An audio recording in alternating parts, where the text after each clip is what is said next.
Olá, saudações filosóficas, sejam todos muito bem-vindos, espero que todos estejam bem.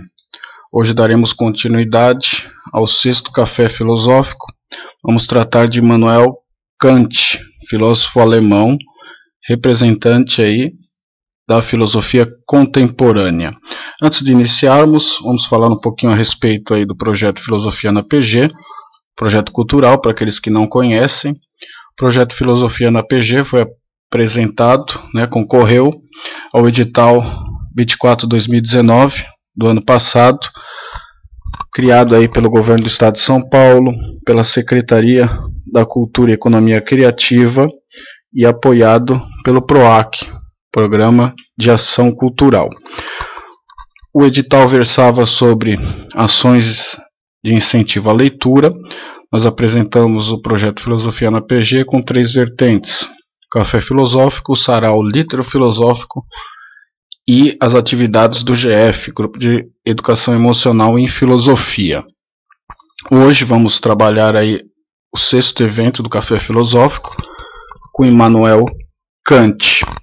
Sobre o café filosófico, está estruturado na seleção aí de 10 filósofos, cada um deles representando um período da época da filosofia. No início trouxemos Pitágoras, representante dos pré-socráticos da filosofia antiga. Trouxemos depois Sócrates e Platão, ambos representantes aí do período antropológico sistemático, também pertencentes à filosofia antiga. Depois passamos para a filosofia da Idade Média, medieval, no qual tratamos de Santo Agostinho. No último mês tratamos de Baruch Spinoza, representante da filosofia moderna. Hoje iniciamos o período contemporâneo e vamos começar com Immanuel Kant.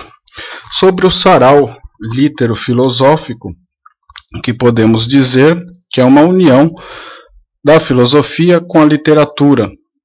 Se procura realizar esse evento usando obras e títulos literários, nos quais procuramos dar uma abordagem, uma leitura filosófica para as nossas reflexões. Tivemos já a mesma quantidade de eventos, tivemos 5 eventos do sarau literofilosófico. Começamos com o Diário do Ano da Peste, de Daniel Defoe. Depois tratamos de 100 Dias entre Céu e Mar, de Amir Klink. Depois trabalhamos mais alguns livros, entre eles O Mundo de Sofia, que usamos aí 2 eventos para trabalhar essa obra, e também tratamos da Revolução dos Bichos, de George Orwell.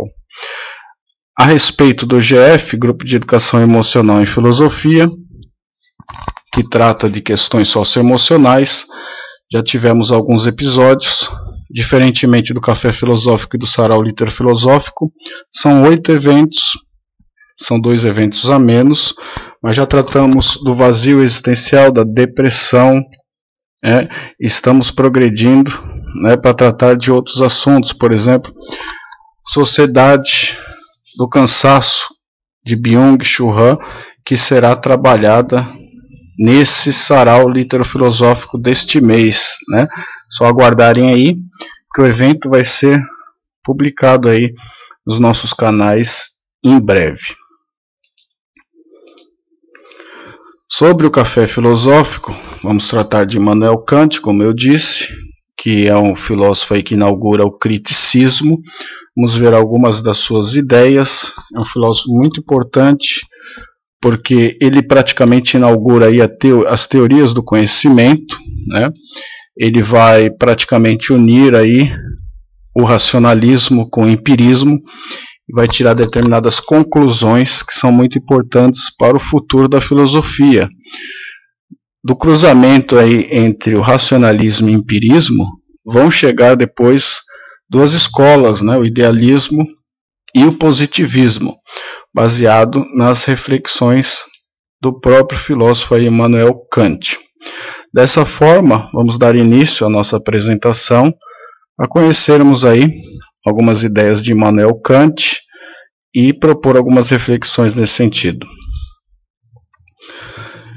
Iniciando, lembrando que esse evento relacionado ao Kant, do Café Filosófico, ele tem como referência principal a obra Os Filósofos, de Herculano Pires, que tem um capítulo específico sobre Immanuel Kant, que dá uma abordagem muito interessante, que pode ser usada para reflexões profundas.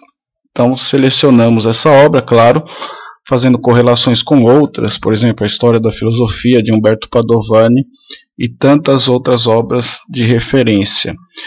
Alguns aspectos, são importantes na obra aí do Herculano Pires, que não aparecem em algumas outras obras, e é importante nós tocarmos nesse tipo de assunto.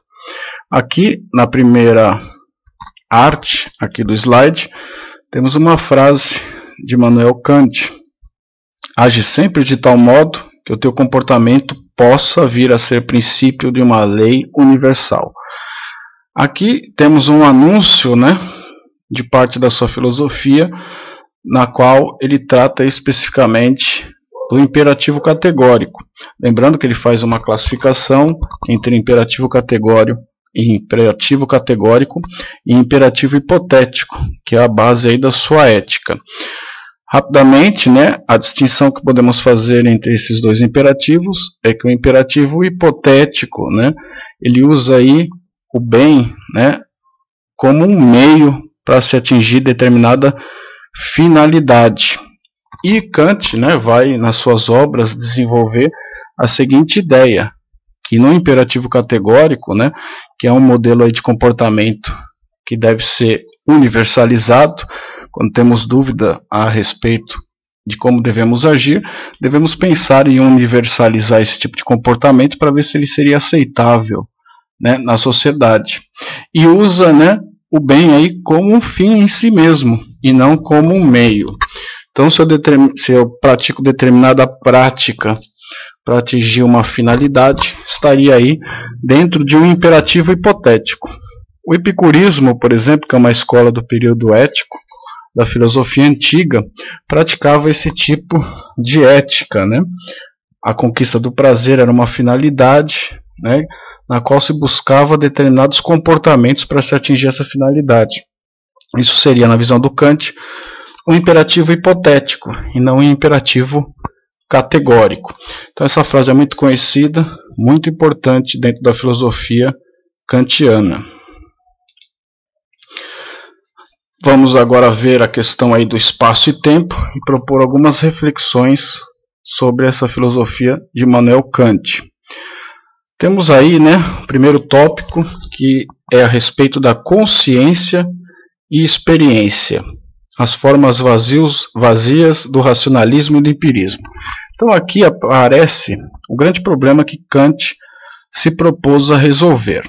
Tanto as correntes anteriores ao criticismo, o racionalismo e o empirismo, partiram, da formação de uma consciência e de uma experiência, mas não estruturaram esses espaços, Por exemplo, a consciência, ela não é algo definido para o racionalismo, e a experiência também não é algo definido para o empirismo, Eles traçam alguns contornos, principalmente aí René Descartes e John Locke, sobre, respectivamente, o racionalismo e o empirismo, mas não nos dão uma imagem, uma forma, uma estruturação do que seria essa consciência para o racionalismo e do que seria a experiência para o empirismo, Como que ela se dá, como que acontece esse processo, se há diferenças ou não entre esses dois conceitos. Kant vai propor, vai estudar tanto a estrutura da consciência como as experiências, como elas se dão, e vai nos propor uma filosofia que vai acabar influenciando, como eu disse, duas correntes posteriores, que são o positivismo e o idealismo, cada qual delas partindo, das suas raízes. Por exemplo, o idealismo vai partir muito do racionalismo e o positivismo das suas raízes no empirismo, Então vão se desenvolver escolas baseadas aí na filosofia de Kant. Criticismo kantiano e as formas respectivas e ativas da consciência. Então, como eu disse, Kant inaugura aí o criticismo, que seria uma forma crítica, né? Ele vai fazer aí algumas obras importantes, crítica da razão pura, crítica da razão prática, que vão criticar a razão. O termo razão, vou tratar dele a seguir, né? Especificar muito bem o que Kant quer dizer quando usa o termo razão. Então, Kant vai fazer essa crítica à razão e as formas receptivas e ativas da consciência. Então, para Kant, há formas receptivas. Não há uma tábula rasa, como diria Locke, né? Há uma estrutura na consciência, né, com categorias que recepcionam as percepções sensoriais, que são receptivas, como eu disse, e ativas da consciência. Então, o sujeito também do conhecimento, ele acaba tendo uma atividade no conhecimento, uma forma ativa, né? Não é apenas tocado pelas experiências. Ele tem uma predisposição, né? Um jeito, vamos dizer assim, de pensar que difere um indivíduo do outro, que nós podemos aí colocar como uma cognição. Formas primárias da experiência, espaço e tempo. Então, para Kant, há duas grandes formas primárias de experiência, né? Espaço e tempo, onde nós organizamos as percepções sensoriais. Então, como que eu posso explicar isso, né? Imaginem aí um armário, né, com gavetas, né? Uma gaveta aí do espaço e do tempo. Então, quando nós recebemos as percepções sensoriais, nós organizamos o nosso conhecimento a partir dessas gavetas, vamos dizer assim, né? Colocando de forma diferente, né, a depender aí de cada indivíduo, dentro dessas categorias de espaço e tempo. Por isso que entendemos as experiências aí de forma diferente, né? As nossas vivências acabam gerando um conhecimento muitas vezes diferenciado, por causa desse tipo de organização primária da experiência, que Kant, né, toca nesse tema e nos alerta sobre isso. Aqui é uma imagem muito sugestiva, né, no qual vemos uma cabeça em perfil, e de forma muito explicativa, né, temos aí como Kant entende, né, a razão e o intelecto. Aqui vale, né, detalhar, né, especificar aquele termo razão que eu disse há pouco.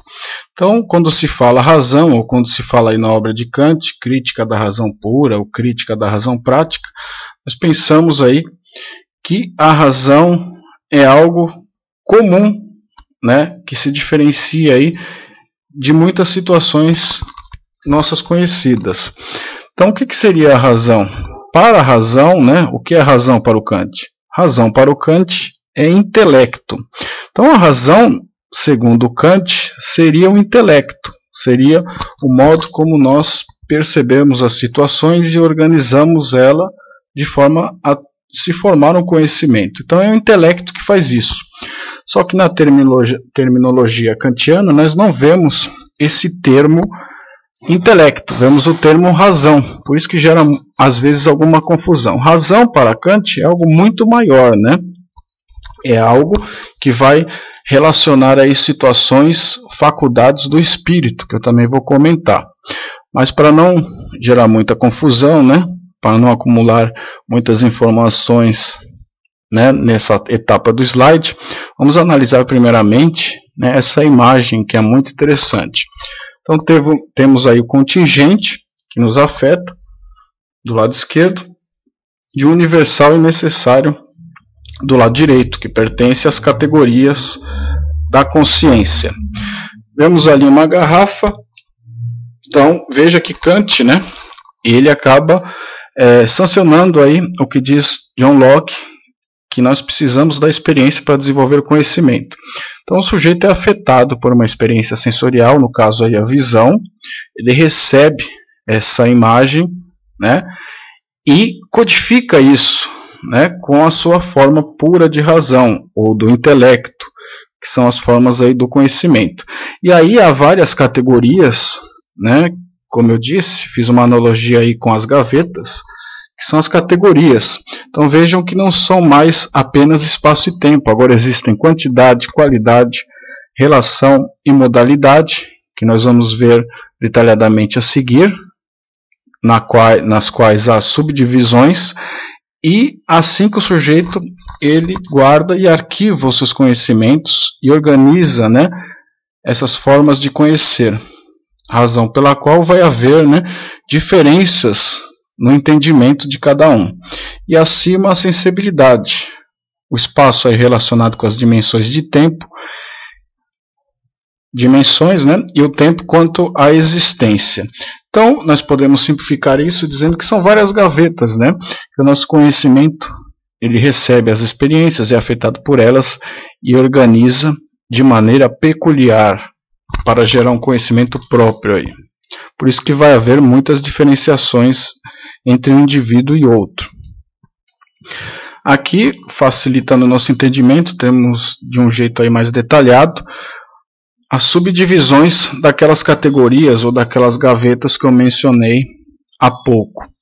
Então, vamos chamar aí de tábua das categorias na crítica da razão pura, né? Na obra de Kant.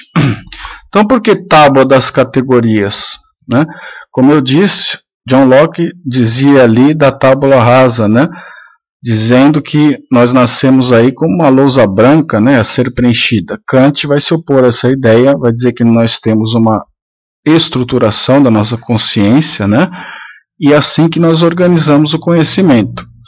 Vejam aí, né, que ao mesmo tempo que ele concorda com algumas situações do empirismo, ele se opõe a outras. Da mesma forma, ele vai fazer com o racionalismo, principalmente de René Descartes, né? Ele vai dizer que aí tem a existência das ideias inatas, isso está muito relacionado com as faculdades aí do espírito, que ele vai mencionar, e nós vamos conhecer em breve, e também ele se opõe a algumas situações, né? Por exemplo, Descartes cria ali praticamente um Deus epistemológico, né? Então, baseado nessa ideia de um Deus epistemológico, ele cria toda a sua filosofia. Kant vai ter um pouco de restrição em relação a isso, né? Porque isso não pode ser conhecido, né, pelo intelecto. Ele pode ser percebido aí pela inspiração da faculdade do espírito. Então vejam que ele também, ao mesmo tempo que concorda com algumas situações do racionalismo, se opõe a outras. Então aqui nessa tabela vemos as categorias matemáticas, objetos da intuição, não contém correlatos.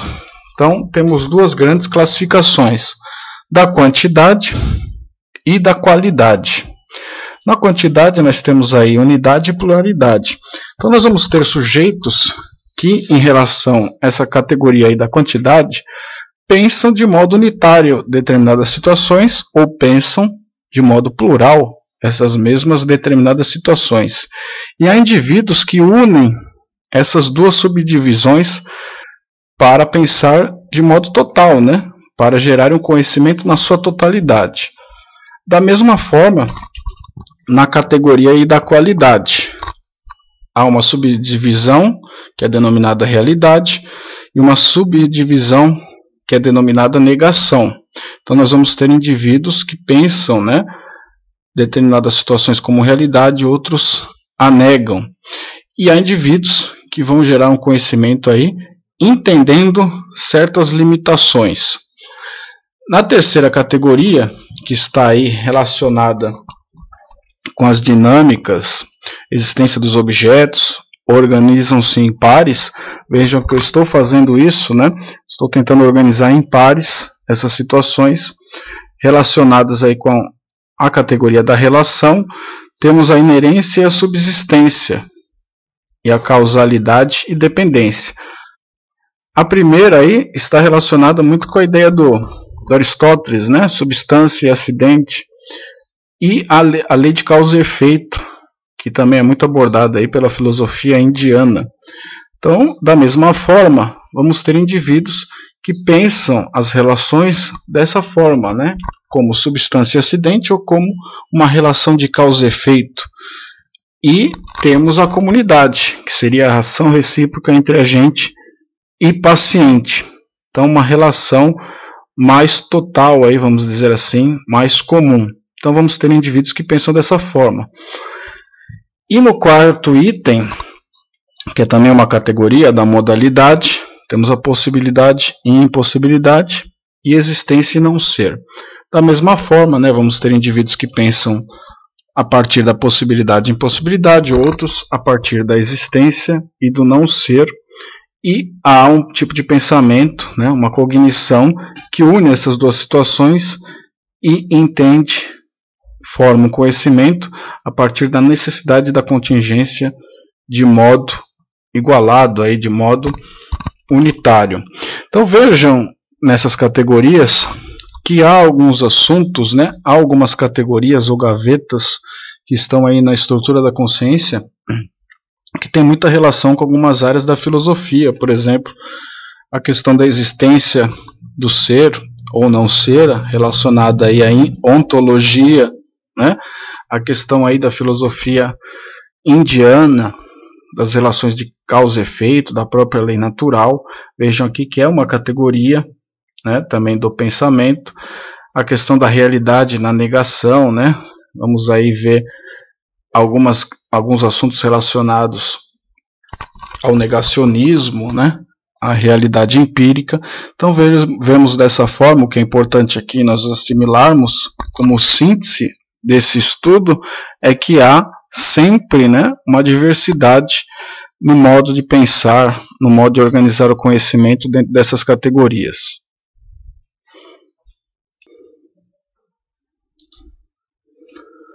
Dessa forma, passamos para outra tela.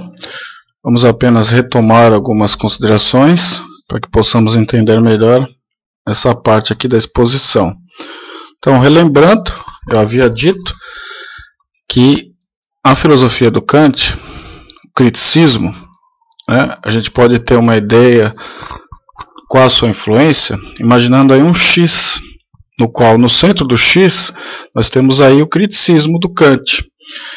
E as duas partes de baixo, né, que se cruzam, né, no centro, seriam aí respectivamente o racionalismo e o empirismo.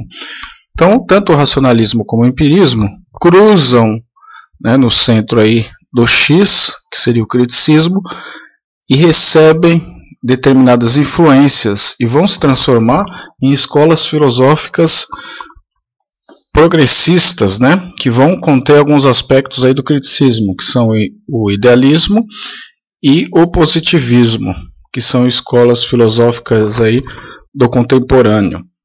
Então, dessa forma, vamos também retomar essa situação aí que eu apenas mencionei por cima, da razão e do intelecto. Então, o Kant, ele usa muito o termo razão, mas na verdade ele está querendo se referir, quando ele diz razão, ao intelecto, vamos dizer assim. Então, o intelecto é aquele que tem a estrutura da consciência e que a partir dessa estrutura que nós acabamos de ver, o indivíduo, o sujeito do conhecimento, ele relaciona, né, o que ele percebe pelas percepções sensoriais e forma o seu conhecimento. A razão, vamos dizer assim, para Kant, seria algo mais ligado à inspiração do espírito, né, uma faculdade do espírito. Então nós podemos, né, entender melhor da seguinte forma: há uma grande categoria que seria a razão, no qual estão aí as faculdades do espírito, e uma categoria menor, que o Kant dá o nome também de razão, mas que na verdade é o intelecto, que está relacionado ao conhecimento e à estrutura, né, da consciência, que nós acabamos de ver, né, que é colocada aí como várias categorias que organizam, né, a forma do nosso conhecer. Entendendo isso, nós podemos agora partir para outro tipo de reflexão e uma certa conclusão, que é a seguinte, né? A partir dessas diferenciações no conhecimento, há sujeitos com cognições diferentes. Há sujeitos, por exemplo, que eles só usam do intelecto, né? Formam o seu conhecimento só a partir das percepções sensoriais, do que eles são afetados, e do modo peculiar que organizam, né, essas informações e formam o seu conhecimento, e a sujeitos que se valem muito mais da razão, né, que é uma faculdade do espírito. Então isso, né, coloca diante de nós o quê? Várias, múltiplas cognições, que isso vai gerar um problema, que é a antinomia, que eu vou comentar adiante. Então aqui coloquei algumas ideias que já foram tratadas, mas apenas para retomar. Intelecto e razão são coisas diferentes. Aqui o intelecto seria o que Kant chama de razão nas suas obras, mas que aqui nós temos que fazer uma diferenciação. O intelecto é a consciência, onde está aquela estrutura subdividida em categorias. Então, intelecto é a consciência e que gera o conhecimento, certo? A partir das percepções e da organização dessas informações. E a razão seria algo maior, né, ligado às faculdades do espírito, estaria acima do intelecto e está ligado às coisas em si. Aqui vemos uma aproximação do pensamento kantiano com o de Platão, né, mundo das ideias, e a própria ciência, um aspecto amplo, não a ciência experimental. A ciência experimental aqui seria sinônimo de conhecimento, que está ligado ao intelecto. Então vemos, né, fazendo essa comparação, fica mais fácil para entender. A razão está acima do intelecto, vamos dizer assim, está relacionada às coisas em si, e o intelecto está relacionado à consciência, aquela estrutura da mente do indivíduo.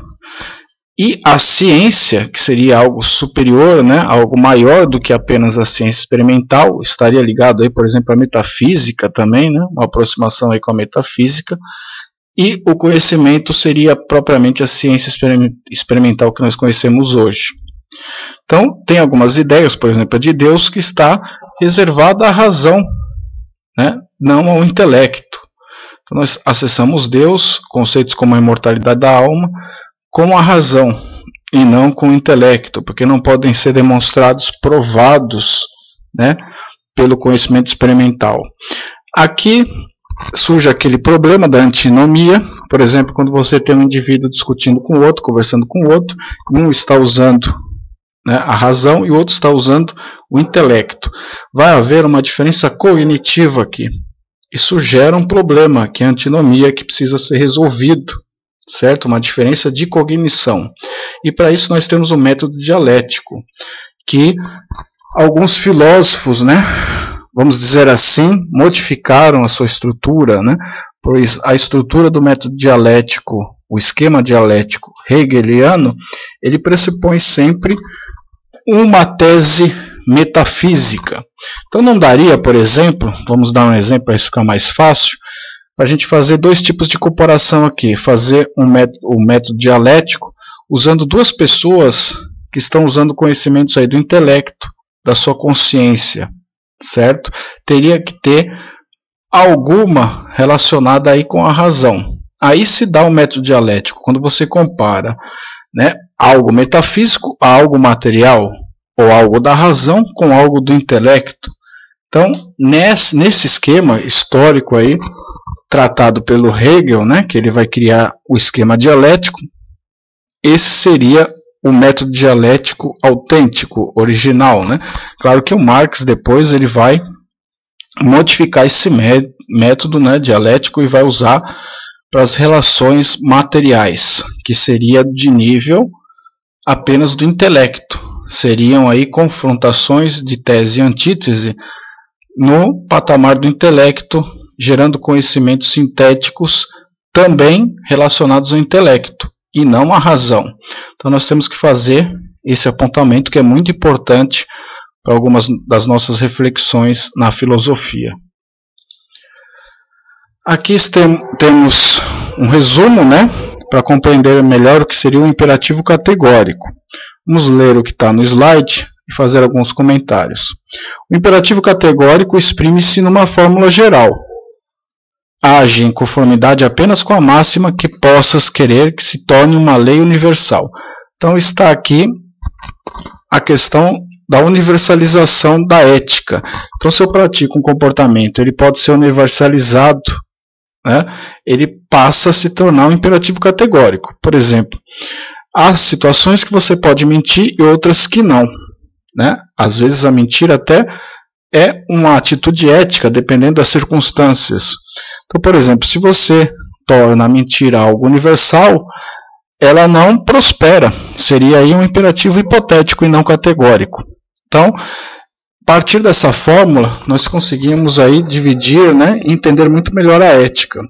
Em outras palavras, o ato moral é aquele que se realiza como acordo entre a vontade e as leis universais que ela dá a si mesma. Então vemos a vontade do indivíduo que tem que estar aí relacionada com as leis universais.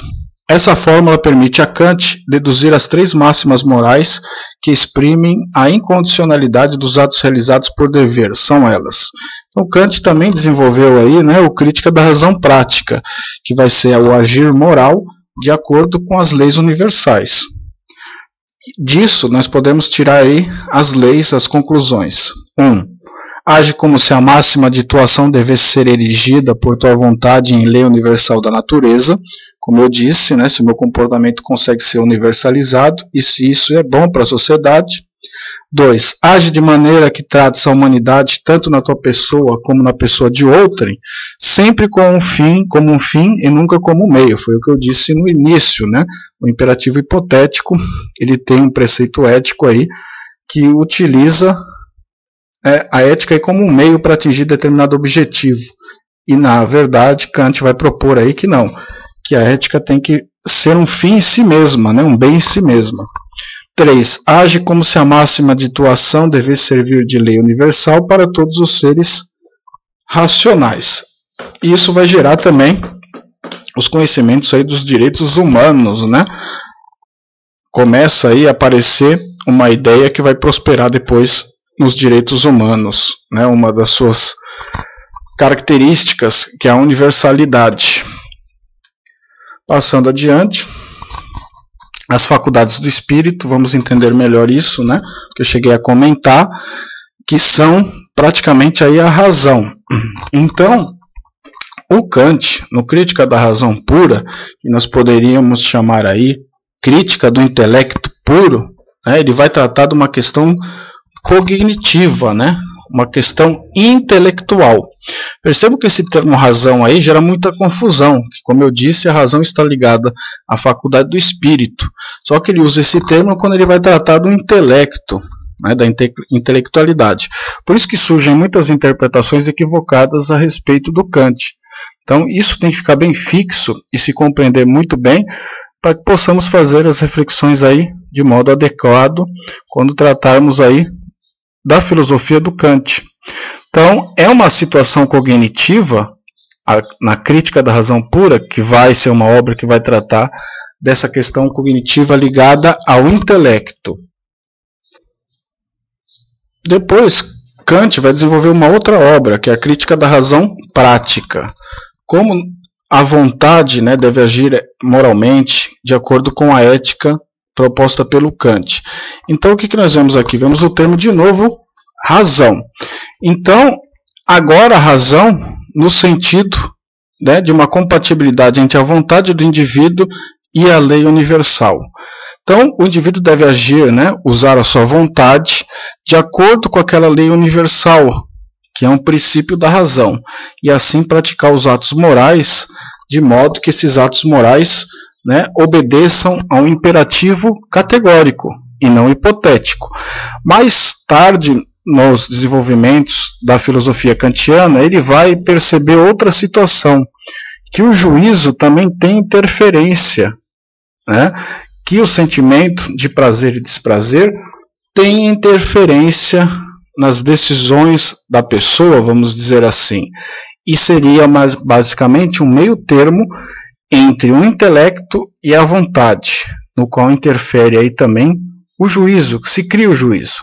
Vamos dizer de outra forma, baseado na intelectualidade do indivíduo, nas percepções da consciência do indivíduo, baseado naquelas categorias que nós vimos na tabela, o indivíduo forma um conhecimento, certo? Ele se apropria de um conhecimento. A partir desse conhecimento, ele pode confrontar né, com a sua vontade, para gerar os atos comportamentais morais. Só que aí no meio está o juízo, se forma o juízo. Então determinados indivíduos têm um juízo baseado na sua capacidade cognitiva, intelectual, e baseado na sua vontade. E aí a gente precisa ver se essa vontade está ligada ao imperativo categórico ou ao imperativo hipotético. Por isso que vamos ter juízos, né, diferentes nos indivíduos, porque eles organizam a própria intelectualidade, o próprio conhecimento, e têm vontades distintas, ora baseado no imperativo categórico, ora baseado no imperativo hipotético, e muitas vezes nem uma dessas situações, que se forma um juízo, né, totalmente antiético. Então vejamos, né, que a filosofia do Kant ela é mais complexa das que nós tratamos até agora. Mas espero, né, que vocês tenham percebido algumas situações importantes, né, para que não gerem equívocos nas interpretações de Kant no decorrer aí dos estudos de filosofia. Deixo aqui as referências, né, usamos aí os filósofos de Herculano Pires e da onde eu retirei as imagens. Espero que se aprofundem na filosofia kantiana, né, comentem, discutam, acessem as nossas redes sociais, nosso canal no YouTube, para que possamos desenvolver mais, né, esse pensamento de Kant, que gera muitas possibilidades de reflexões. Vejam só, por exemplo, aquela tabela das subcategorias, a quantidade de reflexões que podem ser propostas a partir daquelas formas de entendimento da consciência, certo? Então aqui acredito que está exposto as principais ideias do Kant, lembrando aí que o Kant teve uma influência religiosa, pietismo, né? Foi educado, né, pelos seus pais a partir dessa seita religiosa. Também teve uma influência muito interessante entre o Kant e o Emanuel Swedenborg, né, que era um paranormal, né? Então isso fez com que Kant, né, a gente pode entender melhor como ele desenvolve as suas obras, que tem aí o valor moral como algo que foi influente na sua vida, basta ver a sua educação religiosa, e percebam que ele tinha aquelas experiências, né, viu aquelas experiências em Swedenborg, que havia algo, né, no campo aí que extrapolava a física, e partiu para tentar esclarecer isso melhor para a gente, né, já que ele é um divisor de águas aí entre a filosofia primeira, a metafísica, que vem antes dele, e as teorias do conhecimento, que ele próprio inaugura e se desenvolvem depois dele. Então vejam a grande importância desse filósofo contemporâneo. Espero aí que todos leiam as obras dele, né? Crítica da Razão Pura, Crítica da Razão Prática, se aprofundem no pensamento desse filósofo, e espero que todos estejam aqui na nossa próxima atividade. Até mais, gratidão a todos.